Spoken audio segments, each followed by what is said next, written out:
ನೆನಪಿದೆಯಾ? ಇದಕ್ಕೆ ಮುಂಚೆ ಚಿಕ್ಕಪ್ಪ ಇದೇ ಥರ ಒಂದ್ಸಲಿ ಫಸ್ಟ್ ನೈಟ್ ಅರೇಂಜ್ ಮಾಡಿದ್ದಾಗ ನಾನು ಕೂಗಾಡಿ ರಂಪ ಮಾಡಿಬಿಟ್ಟಿದ್ದೆ. ಆದರೆ ಈಗ ಇದನ್ನೆಲ್ಲ ನೋಡಿ ಪ್ರೇಮ ಕಾವ್ಯ ಬರೆದು ನಿಮ್ಮ ಮುಂದೆ ಹಾಡಬೇಕು ಅನ್ನಿಸ್ತದೆ.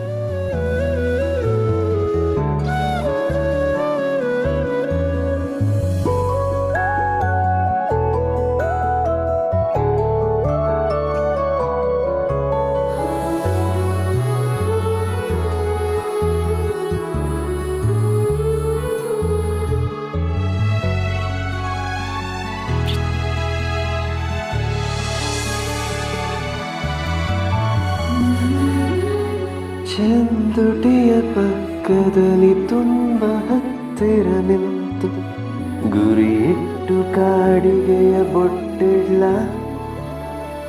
ಒಂದೊಳ್ಳೆ ಬೈಗುಳವ ನೀ ನುಡಿಯುವ ಹಾಗೆ ಅತಿ ತುಂಟ ಮಾತೊಂದ ನಾನಾಡ್ಲ, ಕಿಡಿಗೇಡಿ ಕನಸೊಂದ ಕಟ್ಟಿಡ್ಲ, ತಡ ಮಾಡದೆ ಸಣ್ಣ ಮುತ್ತಿಡ್ಲ, ಇದು ಯಾವುದು ಹೇಳ್ದೇನೆ ಮುಚ್ಚಿಡ್ಲ.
ಎರಡು ದಿನ ನಾನು ಮನೇಲಿ ಇಲ್ದೇ ಇರೋ ಟೈಮಲ್ಲಿ ಮಳ್ಳಿ ಥರ ಇಲ್ಲಿಗೆ ಬಂದು ಸೇರಿಕೊಂಡು ಚಿರು ಜೊತೆ ಇಷ್ಟೊಂದು ಕ್ಲೋಸ್ ಆಗಿ ಮೂವ್ ಆಗ್ತಾ ಇದೆಯಾ? ಇನ್ಮೇಲೆ ನಿನಗಿದೆ ಕಣೆ, ಪ್ರತಿ ದಿನ ಪ್ರತಿ ಕ್ಷಣ ಭಯ ಬೀಳ್ಬೇಕು. ಹಾಗೆ ಮಾಡ್ತೀನಿ, ನೋಡ್ತಾ ಇರು.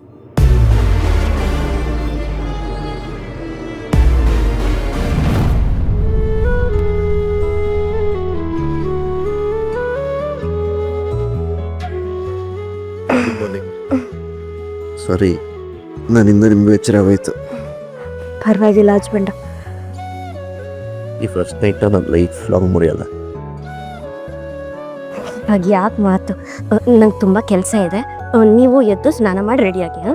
ನೀವು ಹೋದ್ಮೇಲೆ ನಾನು ಒಬ್ಬನೇ ಇಲ್ಲ ಏನು ಮಾಡಲಿ, ನಾನು ಬರ್ತೀನಿ ನಡಿ. ತೀರಾ ಕೈ ಬಿಡಿ ಹಸ್ಬೆಂಡು, ಯಾರಾದರೂ ನೋಡಿದ್ರೆ. ಇದು ಒಳ್ಳೆ ಕಥೆ ಆಯಿತು. ನಮ್ಮ ಫಸ್ಟ್ ನೈಟ್ ಆಗಿದೆ ಅಂತಲೇ ಇಡೀ ಮನೆಯವ್ರಿಗೆ ಗೊತ್ತು. ಈಗ ಕೈ ಇಟ್ಕೊಂಡ್ರೆ ಯಾರು ಅಂತಾರ? ಆಯ್ತಾಯ್ತು, ನಿಮ್ಮನ್ನ ಮಾತಲ್ಲಿ ಸೋಲ್ಸೋಕ್ಕಾಗಲ್ಲ, ಮಾತಾಡೋಕ್ಕೂ ಕೂತ್ಕೊಳ್ಳೋಕ್ಕಾಗಲ್ಲ. ಬಿಡಿ, ನಂಗೆ ತುಂಬ ಕೆಲಸ ಇದೆ, ನೀವು ಎದ್ದು ಬನ್ನಿ.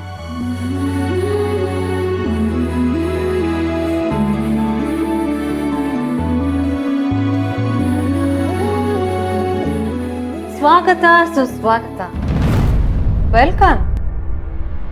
ಏನು ಬರಲ್ಲ ಅಂತ ಹೇಳ್ದೋಳು ಮತ್ತೆ ಬಂದಿದ್ಯಾ? ನನ್ನ ಅಪಹರಣ ಆಗಿತ್ತು, ಅದು ನನ್ನ ಹಸ್ಬೆಂಡಿಗೆ ಗೊತ್ತಾಗಿ ನನ್ನನ್ನು ಬಿಡಿಸಿ ಇಲ್ಲಿ ಕರ್ಕೊಂಡು ಬಂದರು. ಸೂಪರ್, ತುಂಬ ಚೆನ್ನಾಗಿ ಕತೆ ಕಟ್ತೀಯ. ಚಿರು ನಿನ್ನ ಕಡೆ ನೋಡಲ್ಲ ಅನ್ನೋ ಕಾರಣಕ್ಕೆ ನೀನೇ ಯಾಕೆ ಈ ಕಿಡ್ನ್ಯಾಪ್ ಡ್ರಾಮಾ ಮಾಡಿಪ್ಪ? ಏನು ಹೇಳ್ತಿದ್ದೀರಾ? ನೀನು ಕಿಡ್ನ್ಯಾಪ್ ಆಗಿದ್ಯಾ ಅಂತ ಚಿರು ಗೊತ್ತಾದ್ರೆ ನಿನ್ನ ಮೇಲಿರೋ ಕೋಪ ಮಂಜಿನ ಥರ ಕರಗಿ ವಾಪಸ್ ಅವನನ್ನ ಇಲ್ಲಿ ಕರ್ಕೊಂಡು ಬಂದೇ ಬರ್ತಾನೆ ಅಂತ ನಿನಗೆ ಚೆನ್ನಾಗಿ ಗೊತ್ತಿದೆ. ಅದಕ್ಕೆ ನೀನು ನಿಮ್ಮಪ್ಪ ಇಬ್ರು ಸೇರ್ಕೊಂಡು ಮೋಸದಿಂದ ಮದುವೆ ಮಾಡ್ದಾಗೆ ಇದನ್ನೂ ಮಾಡಿದ್ದೀರ. ಬಾಯಿಗೆ ಬಂದಂಗೆ ಮಾತಾಡಬೇಡಿ.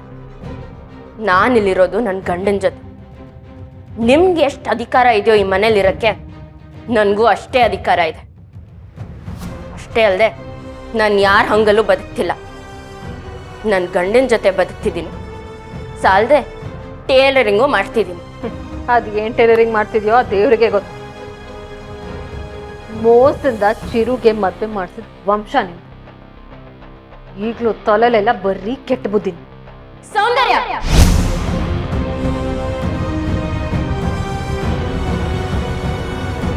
ಮೂಳೆ ಇಲ್ದಿರೋ ನಾಲ್ಗೆ ಹಿಂಗ್ ಬೇಕಾದ್ರೂ ಹೊರಳತ್ತೆ ಅಂತ ಬಾಯಿಗೆ ಬಂದಂಗೆ ಮಾತಾಡ್ಬೇಡಿ.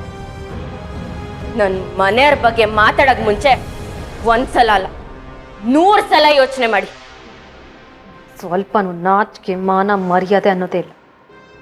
ಆವತ್ತು ನೋಡಿದ್ರೆ ಚಿರು ನನ್ನನ್ನು ಬಿಟ್ರೆ ಮಾತ್ರ ಇಲ್ಲಿಗೆ ಬರ್ತೀನಿ ಅಂತ ಹೇಳ್ದಳು. ಇವತ್ತು ಯಾಕೆ ಮತ್ತೆ ಬರ್ತೀಯ? ಒಂದು ಸತ್ಯ ತಿಳಿ, ಚಿರು ಬೇಕಾದ್ರೆ ನಿನ್ನನ್ನು ಬಿಟ್ಟಿರ್ತಾನೆ ಹೊತ್ತು ನನ್ನನ್ನು ಬೇಡ. ಸಮಯ ಬಂದಾಗ ನಿಮ್ಮಿಂದನೂ ಅವ್ರನ್ನ ದೂರ ಮಾಡಿಸ್ತೀನಿ. ಅದೆಲ್ಲ ನಿನ್ನ ಭ್ರಮ.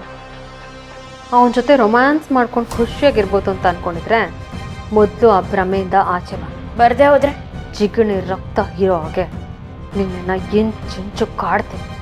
ಅದೆಲ್ಲ ಆಗದಿರೋ ಮಾತು. ನಿಮ್ಮ ಕೈಯಲ್ಲಿ ಏನೂ ಆಗಲ್ಲ ಅಂತ ನಂಗೆ ಚೆನ್ನಾಗಿ ಗೊತ್ತು. ಚಾಲೆಂಜ್, ಪ್ರತಿ ನಿಮಿಷನೂ ಟಾರ್ಚರ್ ಕೊಡ್ತೀನಿ, ನೋಡ್ತಾರೆ. ಅದೇನು ಮಾಡ್ತಿರೋ ಮಾಡಿ, ನಾನು ನೋಡ್ತೀನಿ. ನನ್ನ ಬಗ್ಗೆ ಎಲ್ಲ ಗೊತ್ತಾದ್ಮೇಲೆ ಇನ್ನು ಮುಚ್ಚಿಡೋದ್ರಲ್ಲಿ ಏನಿದೆ? ನಿನ್ನ ಪಾಲಿಗೆ ನಾನೇ ವಿಲನ್.